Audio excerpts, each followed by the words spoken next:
So welcome to the Future of Leadership series. Today we'll be featuring Liz Gillies, CEO of the Menzies Foundation. Now I'm going to start, Liz, right off with a question, a personal question. Can you tell us about your own experiences?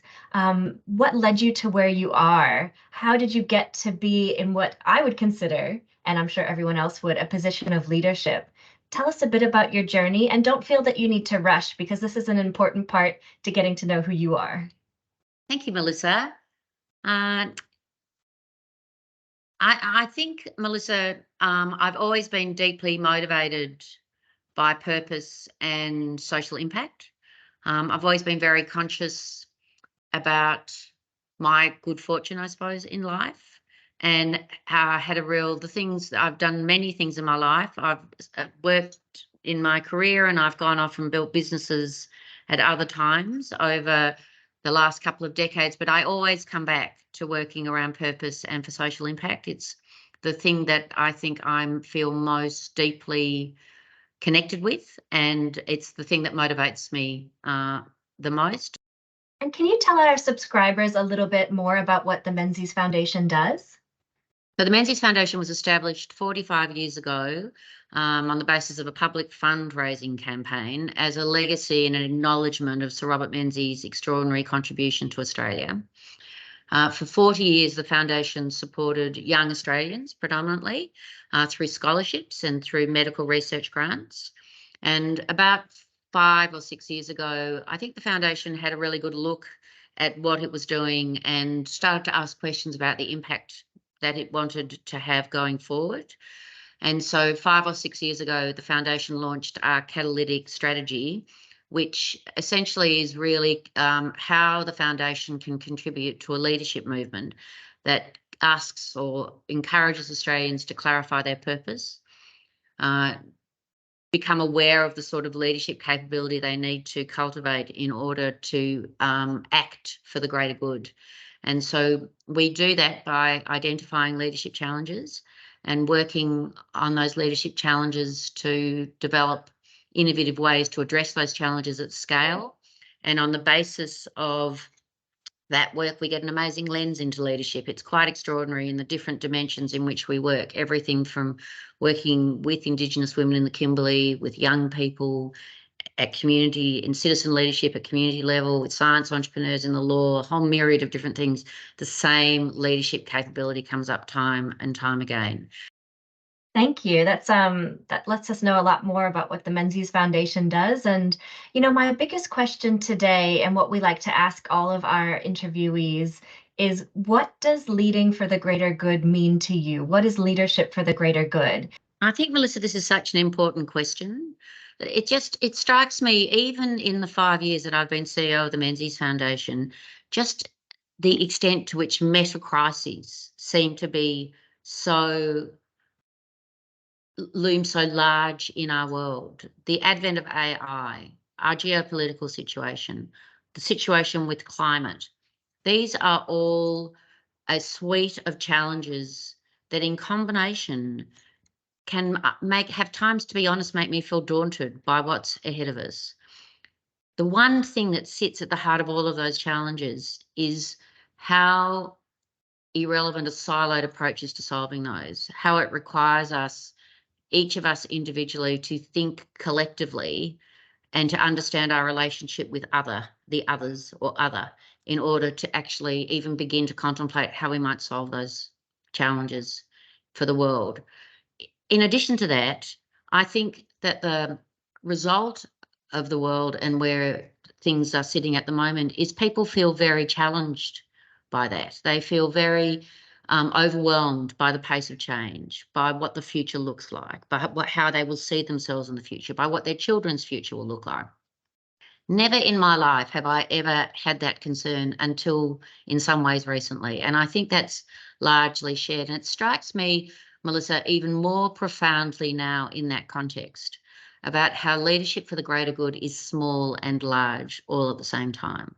How leadership for the greater good is something that each of us, wherever we find ourselves, have in us. And the way that we need to navigate those challenges is to think more deeply, not about our fear, but our responsibilities beyond ourselves to each other, And as I said, and then in that collective responsibility and an appreciation of the importance, the paramount importance of that we think how we can act.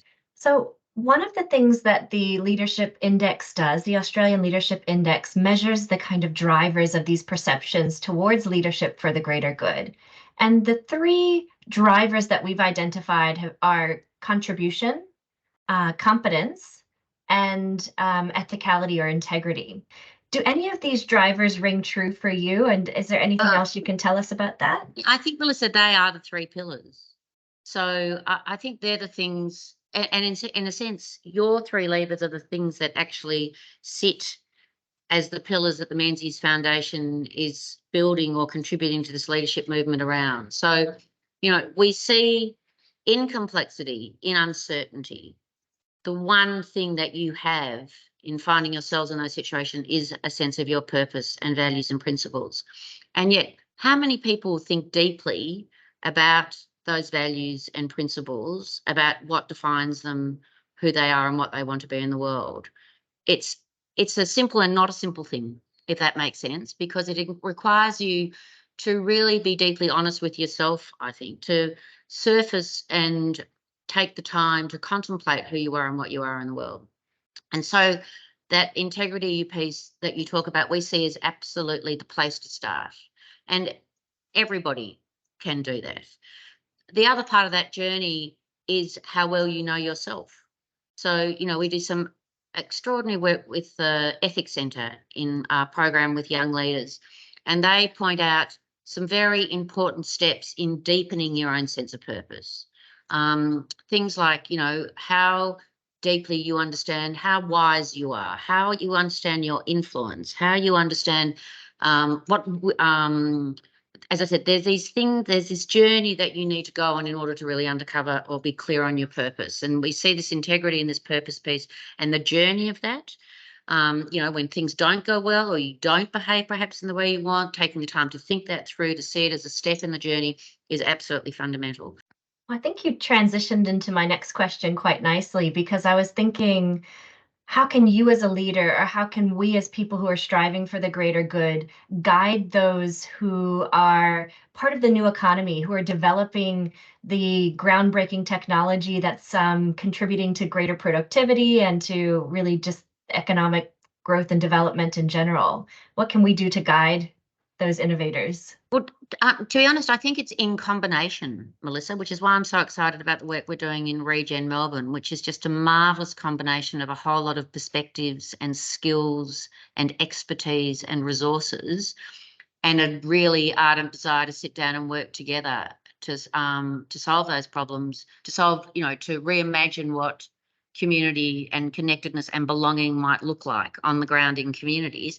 It's a wonderful example of, I think, what we have to cultivate in order to create opportunities to work in the way that you're suggesting. So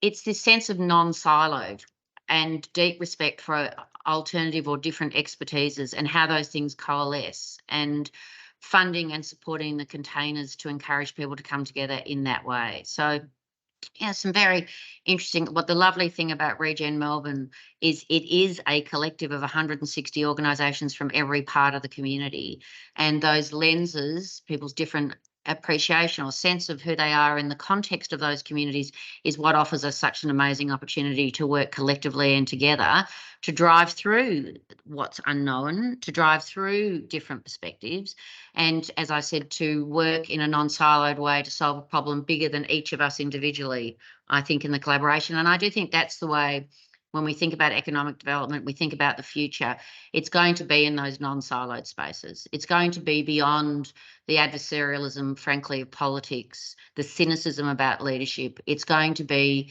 in, I think, a new narrative around what the greater good is. Melissa, I think it's really important that we think what that narrative is, that we find something that unites all Australians, irrespective of their lens or where they come from, in something that makes that tangible, and then creates opportunities for people from right across the community, people with lived experience, businesses, not-for-profits, government, right across to come together in new ways to coalesce to solve challenges and problems that we face. Thank you. And to wrap us up, and this might touch on a few points that we've already talked about, but if you had to say, what keeps you up at night? What keeps our leaders up at night? What are the barriers to try to put through some of these things that you've talked about that are being of importance to leadership for the greater good? I think that what keeps me up at night is, how do we change the narrative, Melissa?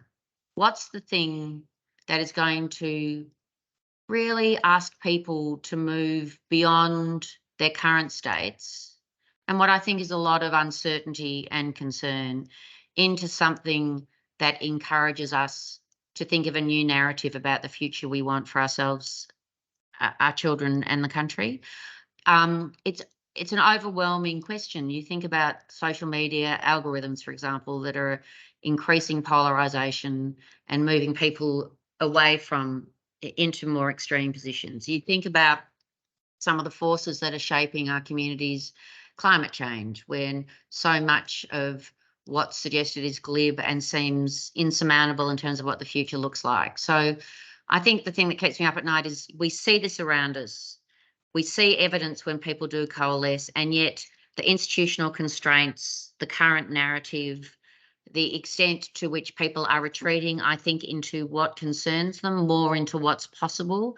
I'm just not entirely sure yet, Melissa, what's going to take to shift that dynamic where we have a greater sense of the role that each of us individually can play in a new narrative, and we can then act in ways that build out that narrative at our communities, in our states, in the country, and frankly, then Australia's place in the world.